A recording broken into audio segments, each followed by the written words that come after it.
Good morning, everyone, and welcome to this week's edition of DS9 Reactions. I am Fred. If you are new to the channel, welcome. If you are a returning viewer, welcome back. We are in season 2 of Star Trek Deep Space Nine. This week's episode that I will be watching in full and giving my ongoing commentary, reactions, thoughts, general discussion on is The Circle. It's part 2 of a 3-part story arc that kicked off season 2 of Deep Space Nine. Now, for those who are new here, let me explain the format. I watch the episodes in full, so you get my full uncut reactions from start to finish here. Like anything that comes to mind, any trivia or things that I know that I think will be relevant or whatever flows from my stream of consciousness is here for you to digest. That's why these are an hour long. You do not see the video in and of itself in terms of the actual episode. It is blurred and obscured as seen here. This is for DMCA purposes. Same thing applies to the audio. The audio from it is muted. We do not want to piss off the people at Paramount, especially since they are now owned by a let's just say a less than ethical uh business with a very unethical owner. So, we'll I'll leave that as it is because I'm sure as hell we'll probably make some sort of political connections between the content of this episode and modern day issues happening in the States here in 2025. With that said, this because of this format and that I watch the episodes in full, you're able to sync up what I'm reacting to with your own copies of the episode. This way, you can follow along. And this way, if I make a mistake in something that I bring up or say, you can call me out on it in the comment section below. And again, I do encourage folks to comment on the videos, like or subscribe if you're so inclined, and so forth. Also, before we jump into it, also cross promotion with my Twitch channel, twitch.tv/ Fred Kasdan. Uh, this week, actually later tonight, since it is October 17th, which video is up on YouTube, we'll be getting Persona 5, the vanilla version, the original version. We'll be starting that tonight. We're also currently playing the Nonary games, and we're also going to be bringing back Phasmophobia this upcoming Wednesday. You know, spooky game for the remainder of the Halloween season. So we're going to do that on the next couple of Wednesdays. And also, more likely, we are also going to bring back Anthem to co-op on Wednesdays in a few weeks, so we can help my buddy Iceman get some achievements in that game, as well as uh, get as most out of it as we can to before they shut down the servers to it in January. Um, and again, I played Anthem earlier this year. I enjoyed the game from start to finish. So being able to play it with a buddy to help them along with it be kind of cool. So if you want to follow those adventures, join us over on the Twitch channel. Of course, those streams end up here on YouTube within a few hours of when they end. But you know, if you want to be part of the live experience. So with that said, we're gonna get started on watching the episode. Again, it's The Circle. So we're hitting play on it now. Time on Deep Space Nine. The Alliance for Global Unity. What gives them the right to mess up the station is, so let's see, it's a station that is owned by the Bajorans, and but that kind of gives them the right if you really think about it. I did enjoy last week's episode. Loved Kira's look, a bit of more of a civilian rebel attire, and the entire issue with Minister Jaro was like putting position implying that Kira did something that the civilian government, provisional government, did not approve of. Like, really leads into her being like removed from the station in favor of Lee Nallis. Here's my water. Drink of water for the working man.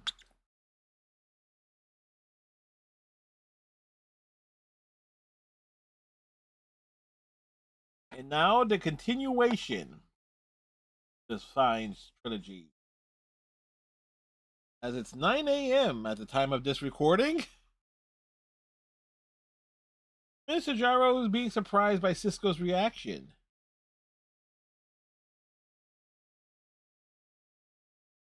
You expect Cisco to be celebrating and removing Kira? That, there were some issues between Kira and Cisco, and the episode Dramatas Persona kind of brought a lot of those issues to the forefront.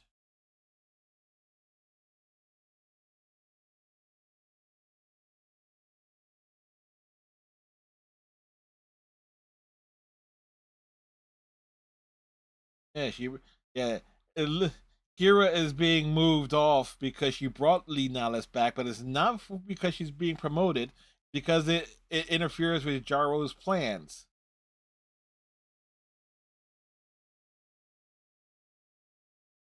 The warm wind blowing in from Minikoi. An old saying from For Earth. I like to know the context. Oh, it's like Cisco is flat out calling Jaro a blowhard. He was a bag of, he's calling him a bag of hot air. It's like, hey, that's real interesting.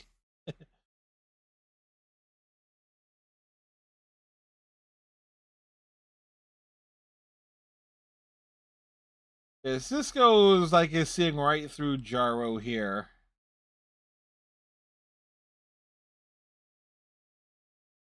Yeah, one of the fellow ministers were attacked. Hey, why is Jaro messing with the baseball? Picks it up, turns it around, puts it down. Like, you don't mess with a man's baseball when it's on his desk.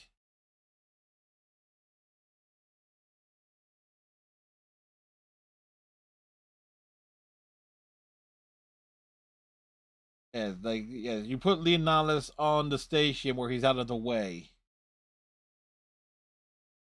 Jake has been waiting to call up to the office.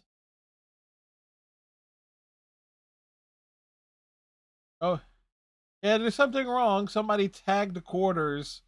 Uh, uh, uh, and like Jake is like, yeah, he ain't going in. Yeah, what's the problem? Our quarters has been tagged by this gang symbol.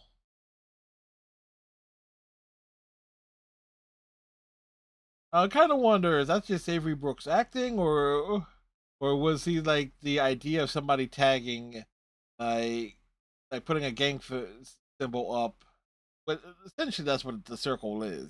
Gang is like hits a little too close to home because again, you gotta remember Cisco Avery Brooks played a streetwise, street tough character before Deep Space Nine, Hawk on like a Spencer for Hire, and which spun off into a short-lived series called A Man Called Hawk. And like, if you can just picture how Avery Brooks looked as Hawk with the shaved head and the goatee, if he was allowed to have that look in season one or season two, the look he would have gave upon seeing the the circle symbol on the quarters of the Cisco's would have been like, well, somebody's going to get their ass kicked. Don't get me wrong. The look that he gives is perfect, but it's not as intimidating. It does not truly convey the anger, I feel, and that's what he said. Sometimes a simple look can strengthen an already good performance. I felt like I was all over the place there to try and make that point, but oh well. We are in the theme song.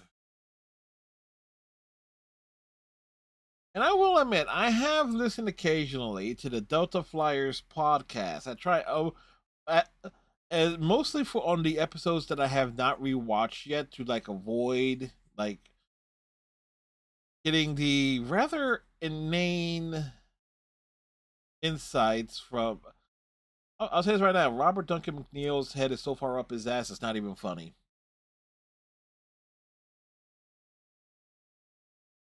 Kira is packing. Oh, and Oda walks in, and he sounds annoyed. He call he calls her surrendering. He Kira broke the rules.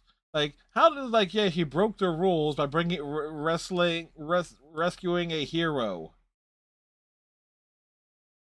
Odo's just ripping into Kira here, and he's not happy with her limbing. It's his way of saying he'll miss her, and then she turns around.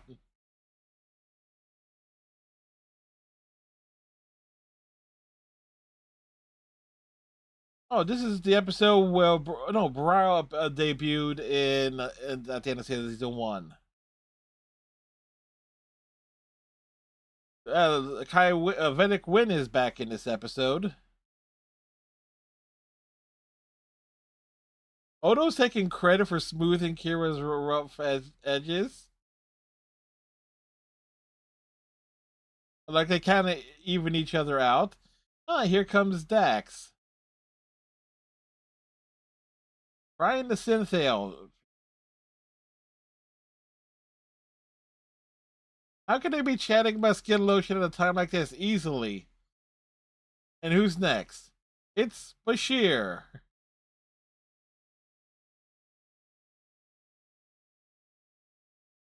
And you know what's real cute with Dax and Kira? They literally get into like the banter that clearly exists between them that never existed between Troy and Crusher. Odo is pissed. Dax is just losing a buddy. Bashir is being like rather mature about this, and Kira's just being overwhelmed. This is just a wonderful scene, and it's almost like one take too. And and here comes O'Brien, and O'Brien was here. What do you mean it's almost said? Odo has a lot to say. This is wonderful.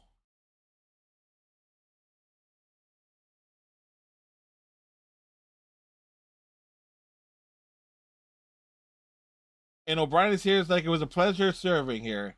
Who's next? Here comes Squirk. And everybody's here for a party.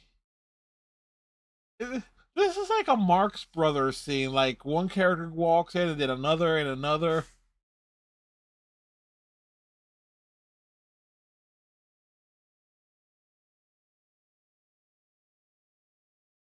It's like I can imagine how long. I wonder how long would this took to rehearse because this is all one take. And Vedic Barao is here. No, yeah, he no, it's a party. These are her, and I love this. I remember this. These are her friends, which is a wonderful thing to show where like Kira's growth. And the fact that Quark is included in that as a friend, but we definitely know that applies to Dax. We know that Kira has a respect for O'Brien for what they went through. Uh, we and there is Kira hasn't really interacted done a lot with Bashir at this point in time, and obviously a lot with Kira and Odo. And Burrell coming in to invite Kira to stay at a monastery of sorts it's quite nice until you realize he had a vision from an orb regarding something rather perverse, shall we say? It still finds it funny that there is an actual Vedic Baral action figure too, part of the series 2 wave of action figures. Kira stepping out onto Ops for a beautiful angle here from like an upward angle from the pit area of the offset, like almost like taking the walk for the last time. Is that the actress who plays that Tracy? What is her name? She's awfully cute. She's like a background player on the Next Generation series. She has like short, like dark, short black hair, often real close, closely cut. I don't wonder if it is.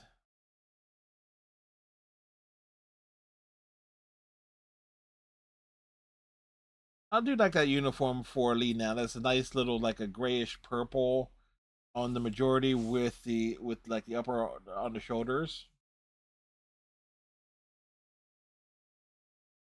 There is a bit of our irony there. Like Kira did not want the job in the first place, and that she grew into it. And that she's sad about losing the job, and Lee Nallis does not want the job.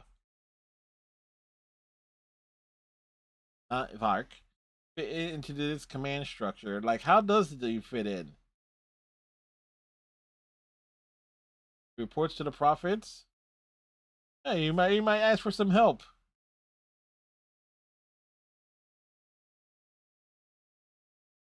No, it's like a lot of paperwork, executive orders. Lee Nellis knows that he can't replace Major Kira, which is a great thing to admit. Like we know Kira comes back to the station. We know this, but but they are treating this with a great deal of weight and giving it the seriousness that it deserves. And it's a wonderful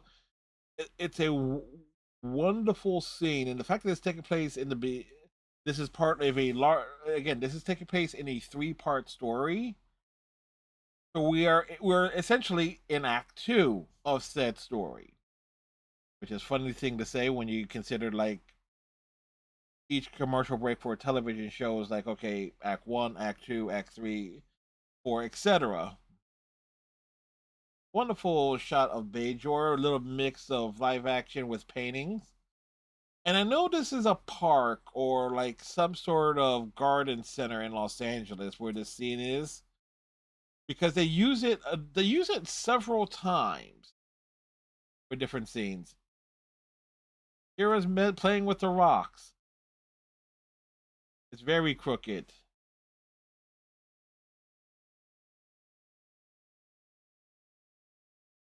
No, Kira's right. It was like you try to set something up and things like this look uneven and crooked.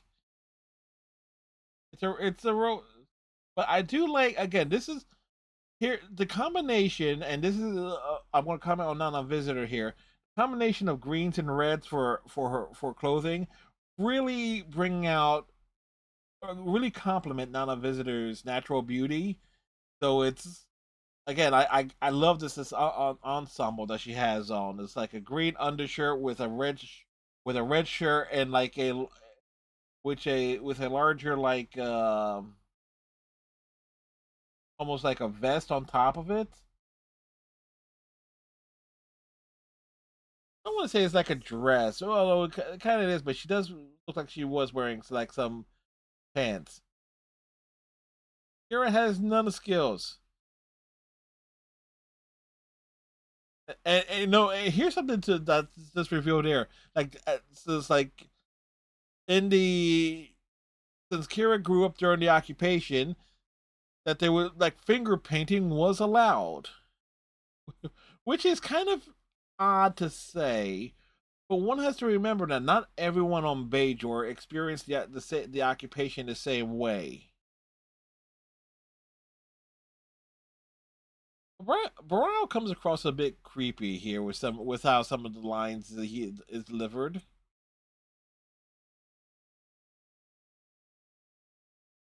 Like it's some weird direction. It's like he tries to sound cryptic and wise, but it comes across he does come across as a bit of a creep.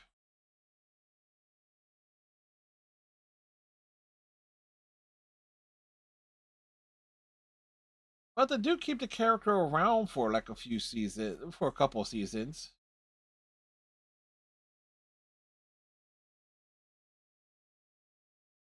Yeah, that outfit that Kira is wearing is a bit more of like a long dress. And there's an orb here. There's a wonderful orb here. I,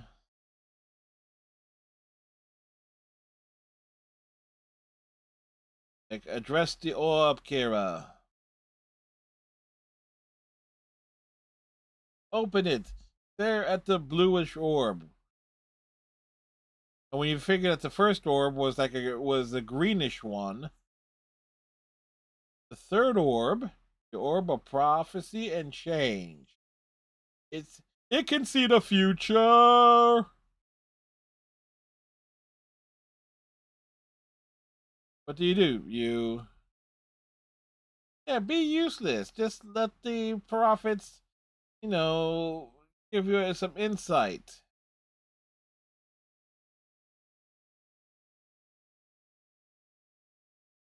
And we see her in front of her in the chamber of ministers. The crowd is just yelling for her. Dax is dressed in. Dax is in a Bajoran like Vedic attire. It says like to listen to the ministers. Oh, and it's Vedic Win and Jaro.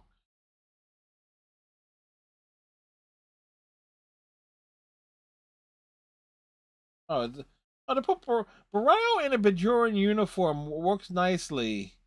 It's like, hey, where'd her clothes go?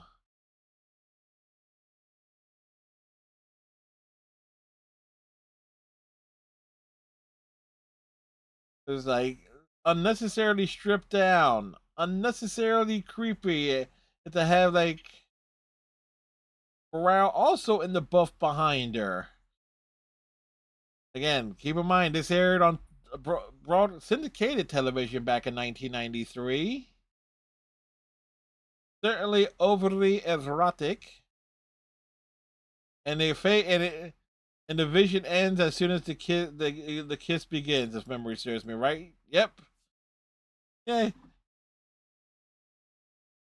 Kira looking like she just had one hell of an experience, and safe to say she did. Meanwhile, back on the station, Odo is talking with a colleague.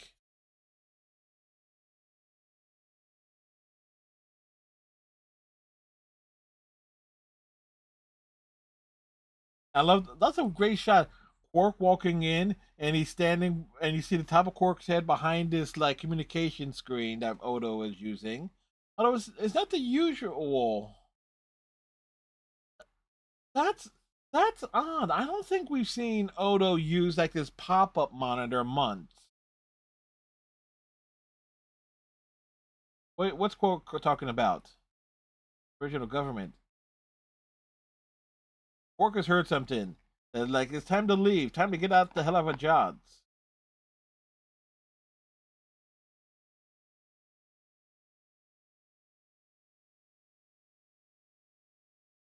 Quark knows they have weapons because Quark has his ears to the ground. No pun intended. Quark has been conducting his own investigation, and the Krasari have been supplying the weapons.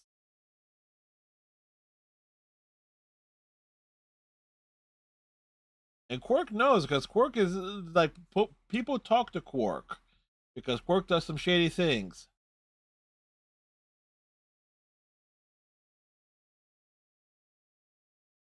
All right, it's like in a little more like a day and a half. Does Quark know? Like he's telling Quark to find out, and Quark is giving the information, and he's looking to leave. Odo hates to do this, but he has no choice.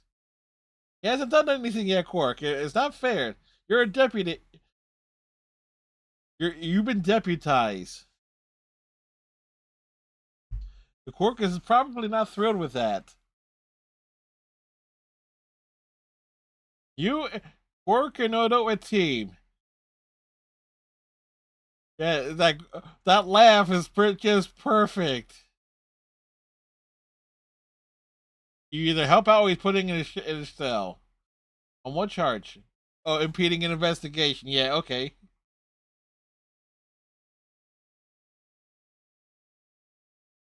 Your choice, Quark.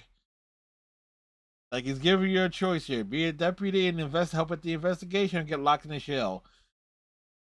But Quark, Quark is be the deputy because always remember, as the song says, the sheriff is the one that gets shot, not the deputy.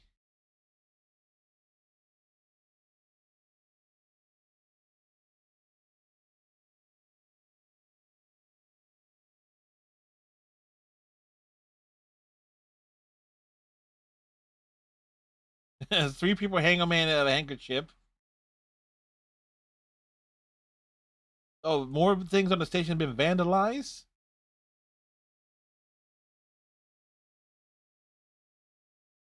Cisco's heading off to do a little head down the Bay George speak. And there's a wonderful thing there. Lee Nellis is kind of out of place, but okay, Dax and O'Brien can head thing up on ops. Lee Nellis is like, has some contacts, find out what's going on with the provisional government, how many people actually support what's going on. You know, try and curb like the vandals that are happening. Makes one wonder how many of the vandals ended up on the station because of Vedic Wind's like little creationism versus science academics uh deal in the hands of the prophets in season 1. Morale it was like it's telling her about his vision, that she was in a vision. He wants to know that if he was in hers. And Kira's telling him, yeah, nope, you weren't in my vision. Oh, there is gunfire.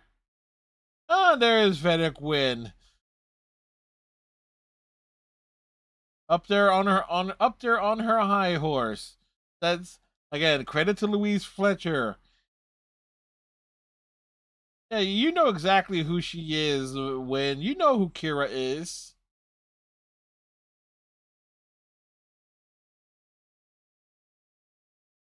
Like oh wow. She just said that he brought the Kira. When did this imply that Kira's there to like bang Barile? That's just that is what he said.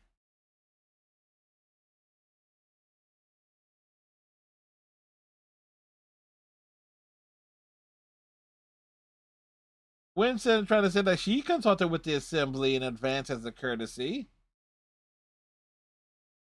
But Barile does not follow those rules. He's a bit more liberal.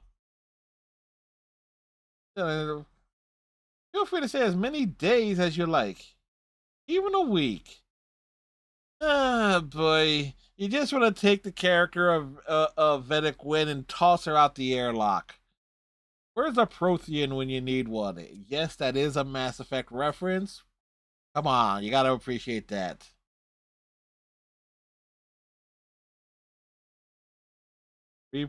Inside like a military base on Bajor, which we don't normally see. It's actually we don't really get to see much of different stuff on Bajor at all.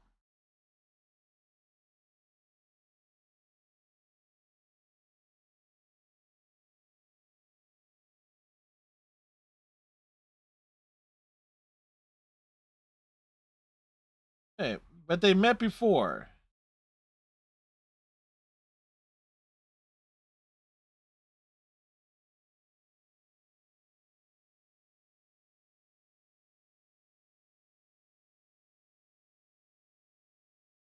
Yeah, it's like he heard that the circle, the military is unwilling to confront the circle. Gee, boy, is that pathetic, considering here that we have the military here in the United States willingly follow the unlawful orders of President Orange Face.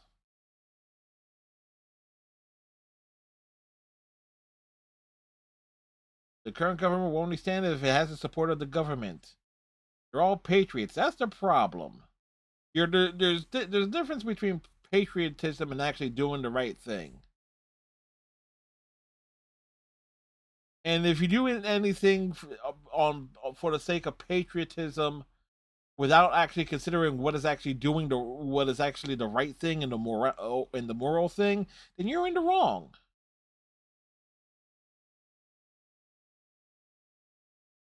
Cisco also is the last thing he wants to ask about is asking about Major Kira. That she has not been reassigned yet. And it's like if she's not been reassigned, bring her back to the station.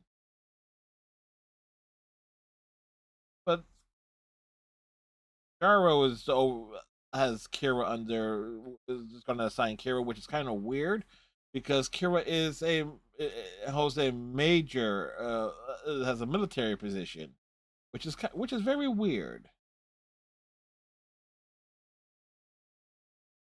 It's interesting that Cisco did not try to trade that information. Like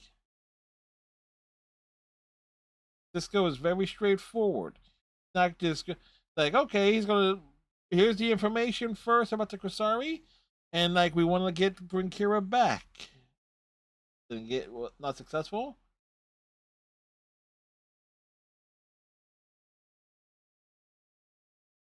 Okay, so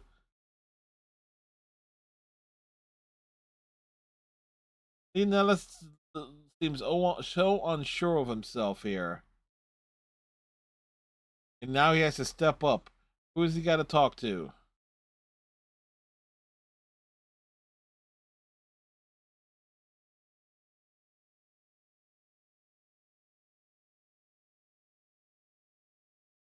Oh yeah, wait. The makeup for the Krasari, I could have sworn is also the basis for something else.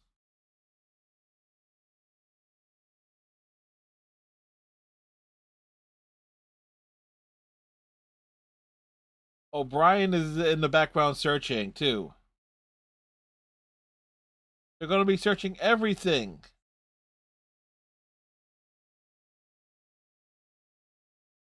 All precaution is being taken. I'm pretty sure.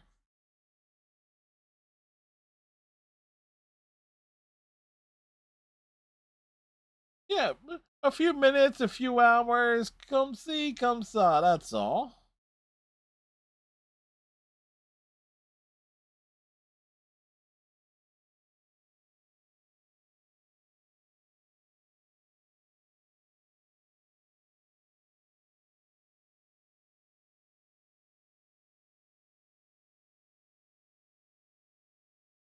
Like they totally played off, and they put Odo. Odo is that case that O'Brien set down.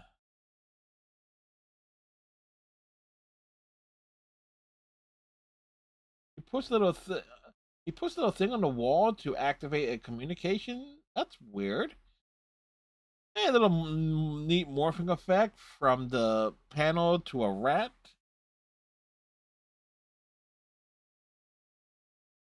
And another scene of Cisco having a talk with Kira on Bajor. Just like in the episode Progress, although the circumstances are different.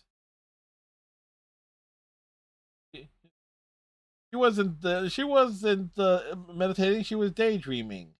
Daydreaming is rather important, folks. It's like it keeps your mind fresh. Bring Kira back to reality or back to Deep Space Nine. Like hopefully.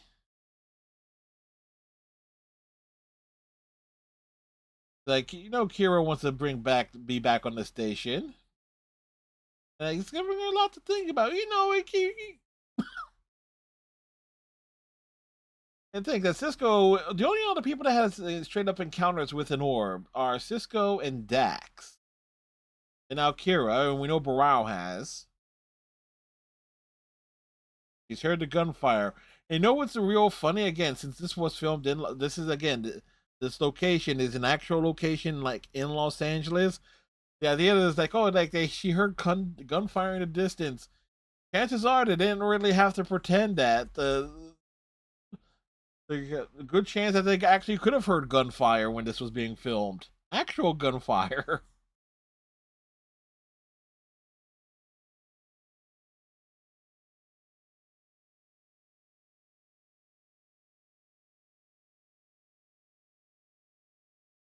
Cisco hasn't given up. She's going to get back on the station one way or another. And I do love that upward camera shot. Oh, and Kira gets abducted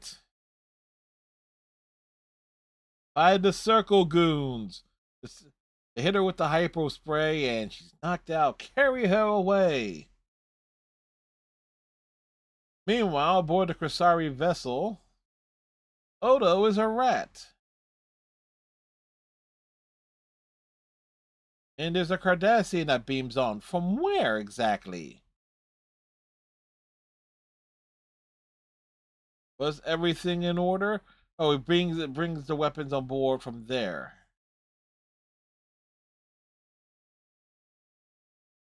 Sign off on the shipment. Sign off on all the paperwork. It was. It is kind of funny. That's like, why create a paper trail?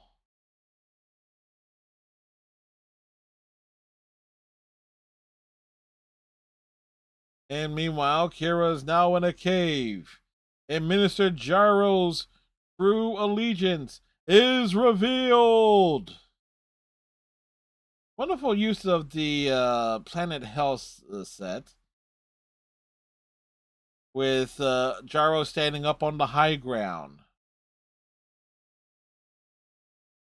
He is the Circle Major.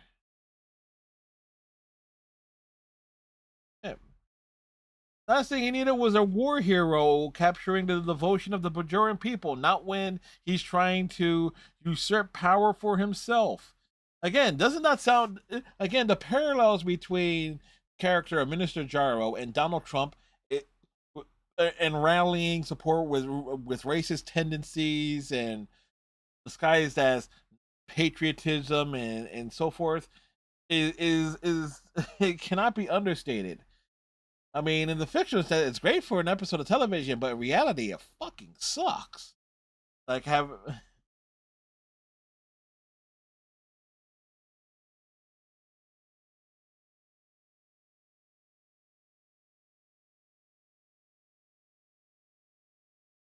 you want to change the government, do the right thing.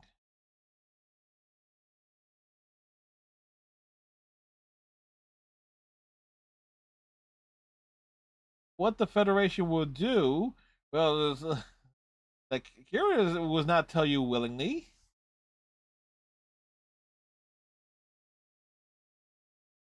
You're not. He says he's not an unreasonable man, but he's willing to do unreasonable things, which totally makes him an unreasonable, as far as I'm concerned.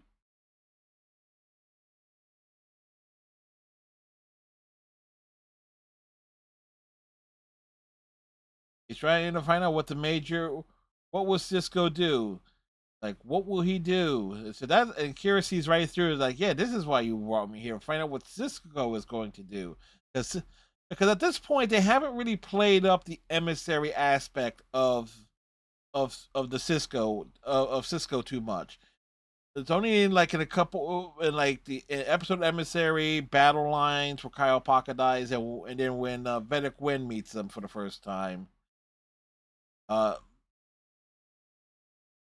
and Baral reports that Kira got kidnapped, which is kind of was goes to show like, hey, Baral all the Paul finding out that Kira is missing.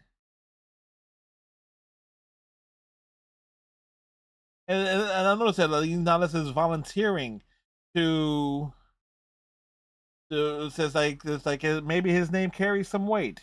And Quark wondering was some information here? Or to blackmail him into helping him, which is funny because that's what Cisco did to Quark in the first episode.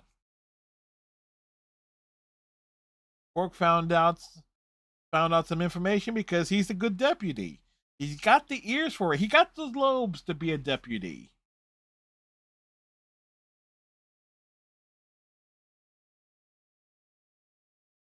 Like all the lead main characters are going except for Quark.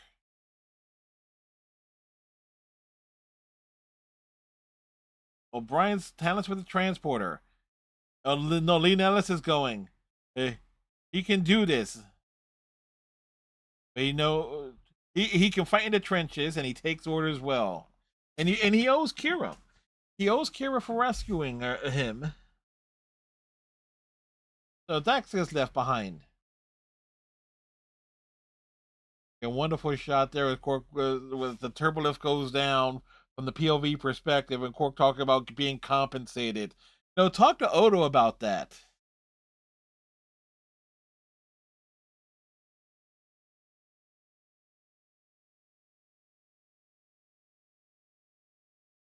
They got the weapons and they beam down. So it's like one. And there's actually a couple of security goons there too.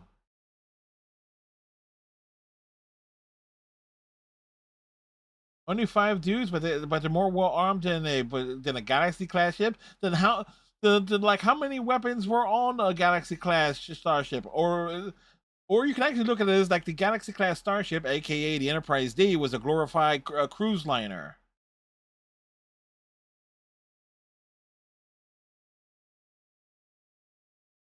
One of the few times that Cisco's actually get to do some straight up action stuff.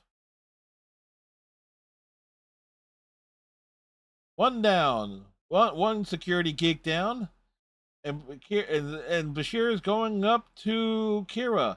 All he has to do is, ooh, her face, the makeup on how bloody she is. Oh, Bashir takes one to the back. Lee Nellis gets one.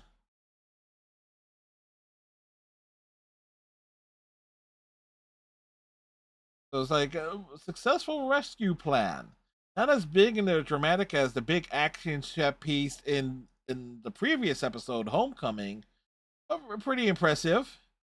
But Kira is saying she doesn't have time to be healed up. It's like she briefed him a little bit.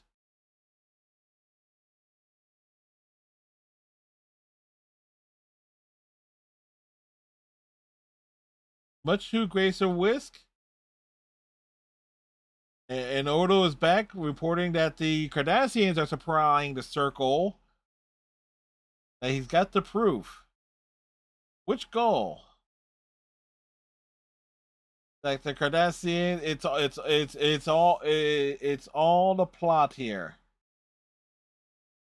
Because the whole thing here is if the Cardassians help Jarro without Jarro knowing, it drives the Federation away. The Cardassians can move right back in. And Lee Nellis, he's stepping up. He says like he has to do something. It's it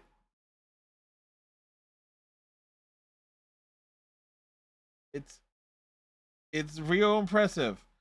And like Cisco tries to set up a communication with the Chamber of Ministries to get Lee Nellis to speak. But but what is it? The coup has already started, and here you got Jarro and Wynn. The between Louise Fletcher and Frank Langella, or is like you talk about two people who play villains exceptionally well.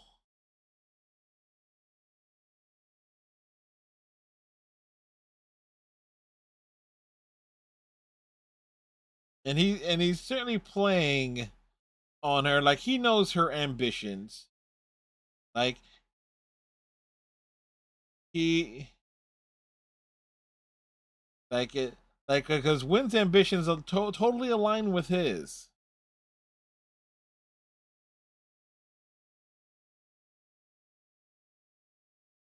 You want the public support.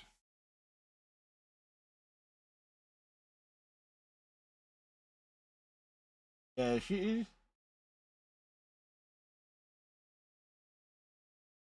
She wants to return. She wants to return to the orthodox values, like a match made by the prophets. And again, the foreshadowing of this, knowing that in the end, in season 7, Win hooks up with Gul Dukat, and without knowing it, like actually, there's a lot of irony with that when you think about it.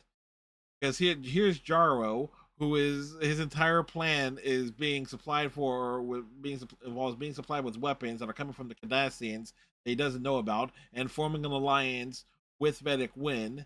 And then in season 7, Gul Dukat, a Cardassian, disguises himself as a Bajoran to form an alliance with Kai Win to access the Book of the Pa race.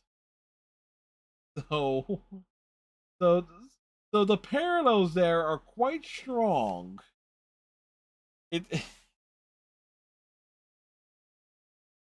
there that's a lot of parallels, and I wonder if that was taken into account.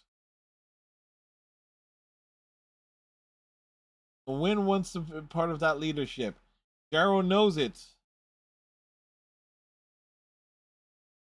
Yeah, sadly, Win will end up being the next Kai, but that position stays vacant for a long time too.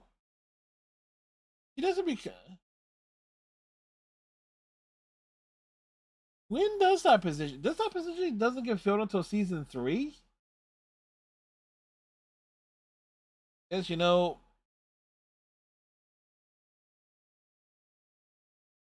it's funny that the admiral is named Chakotay, but it's not spelled the same way as the character on Voyager is. Give him 7 hours to evacuate the station. Yeah, that's not enough time to get all the people off.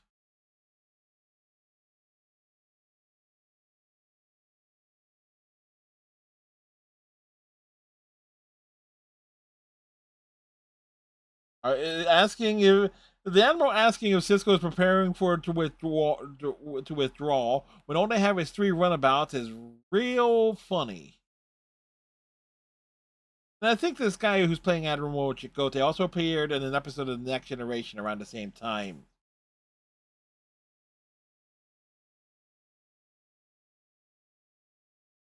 The guy proved the Cardassians are involved, but he says, but it's internal to Bajor, and this is, and here's the thing: Starfleet is a military organization.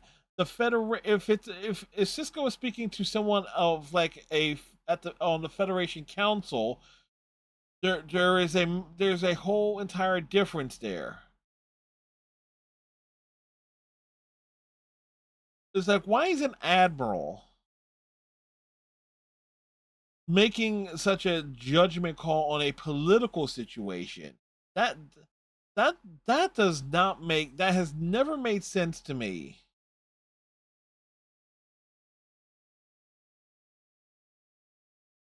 Like Cisco would need to take all the instruments, materials, all Federation property.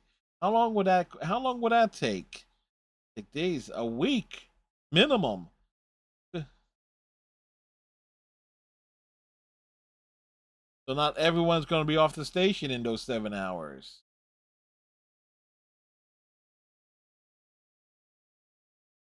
So it's like that's essentially Cisco's justification to remain behind to fight. And again, we get the big to be continued there. Alrighty. Alrighty. So, obviously, I enjoyed this episode. There's a lot there. There's plenty of stuff that has me thinking about stuff that happened later in the series. It's a fine. Again, it's this. We have reached. This is the end of this overall. The second act of a 3-part story.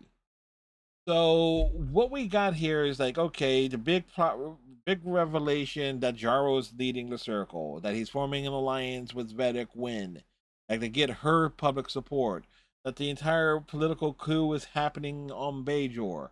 You have Kira being abducted, tortured off screen, to try and find out what she knows. Which, to be honest, not much.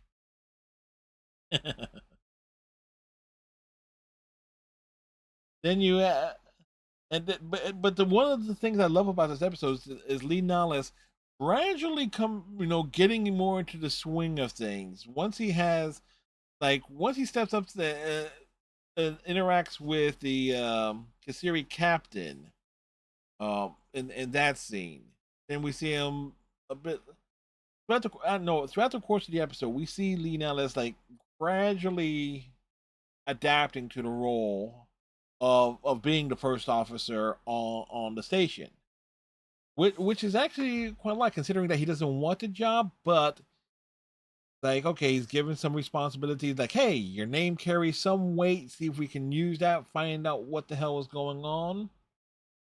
So, which is a great use of the character. And it's like okay, now he has to act as a first officer. As part of a delay in terms of to get Odo placed aboard the Kasari vessel. And it's like, okay, he played his part there.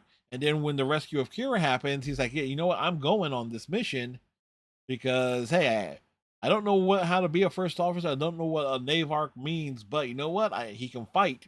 And we see him. He takes, he's pretty quick on the draw. And it's like, even though he says he's not a hero, he knows how to fight. He knows how to handle himself in that type of situation. And then by the very end of the episode, you know what? He's more than willing to to speak to the Chamber of Ministers because he basically grows from being very very reluctant to being almost all in on what needs to be done. So his character grows again for a character that's only going to be around for one more episode.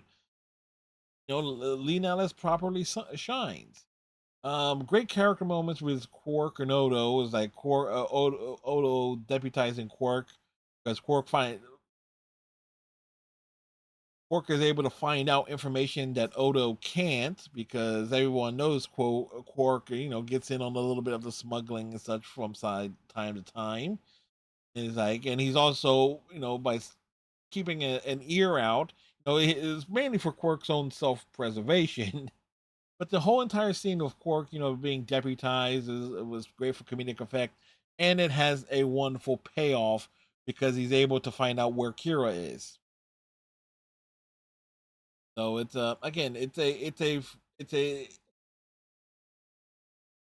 this entire this three-parter to open up season 2 is wonderful, and that it allows everything to be breathed and be drawn out, and like everyone gets time to shine to different degrees. So looking forward to seeing the conclusion next week with I believe the next episode is titled The Siege. So anyway, as we reach the end here, we'd like to know what you think. So again, leave your comments and thoughts on the episode, and obviously I will respond to them, especially if you give me something to think about. And again, tonight over on the Twitch channel, as I mentioned at the top of the video, we will be getting the vanilla version of Persona 5, and then tomorrow we are playing the Nonary games, Zero Escape 999, I believe it's. Although we would have started that last night, so part 2 of that game. Wednesday, it's gonna be Sunday. Will be Persona 5. The Nonary games will be on Monday and Tuesday, and Wednesday we will have Phasmophobia, and that's kind of will be like the pattern for like the next couple of weeks before we bring Anthem back in November. Anyway, as we like to say here, thanks very much for watching. Tighten your friendship bracelet. Stay safe. Have a great day. We'll see you next time. Bye, folks.